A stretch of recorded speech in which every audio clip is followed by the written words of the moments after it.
ఎందుకంటే భారతదేశం చాలా స్ట్రాంగ్ ఆర్థిక శక్తిగా ఉన్నది ఈ రోజు.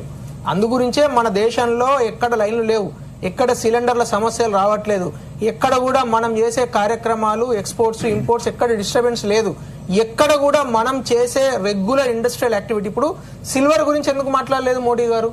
Because silver is used in industrial purposes. Gold గురించి ఎందుకు మాట్లాడారు? అది ఆప్షనల్. ఇప్పుడు సపోజ్ ఇండియాలో ఒక ఫ్యామిలీ పెళ్ళో లేకుంటే ఇంకేదో ఇంపార్టెంట్ ఫంక్షన్ అయితే తప్పితే గోల్డ్ కొనాల్సిన అక్కర్లేదు అని చెప్పారు ఒక సంవత్సరం పాటు. ఇన్వెస్ట్మెంట్ పర్పస్ చేయకండి. అది మోడీ గారు చెప్పింది దేశానికే కాదు, వ్యక్తిగతంగా వాళ్ళకు కూడా లాభం. ఎందుకంటే already gold has reached its peak. ఇక్కడ నుంచి పీక్ అవుట్ అయిపోయింది అనుకోండి, 1,70,000 కొన్న పెద్ద మనిషి ఎవరైనా ఫ్యామిలీ నష్టపోయింది అనుకోండి, it's like gambling, right? Already ఇప్పుడు 90,000 80,000 ఉన్నది, 1,30,40,000 కొన్న వాళ్ళు కూడా మరి పడిపోతే లాసే కదా. ఎగ్జాక్ట్లీ. అది చేయకండి ఆ పొరపాటు అని కూడా చెప్పుండొచ్చు కదా. ఇన్వెస్ట్మెంట్ రిస్కీతో కూడుకున్న విషయమే.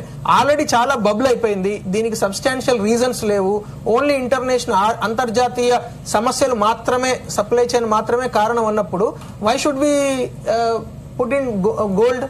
ఎందుకు గోల్డ్ పెట్టడానికి కారణం ఏం చెప్పండి? ఒక ఇన్వెస్ట్మెంట్ తప్పితే గోల్డ్ కు వేరే యూసేజ్ ఏం లేదు కదా ఫ్యామిలీస్ లో గానీ ఇండస్ట్రీస్ లో గానీ.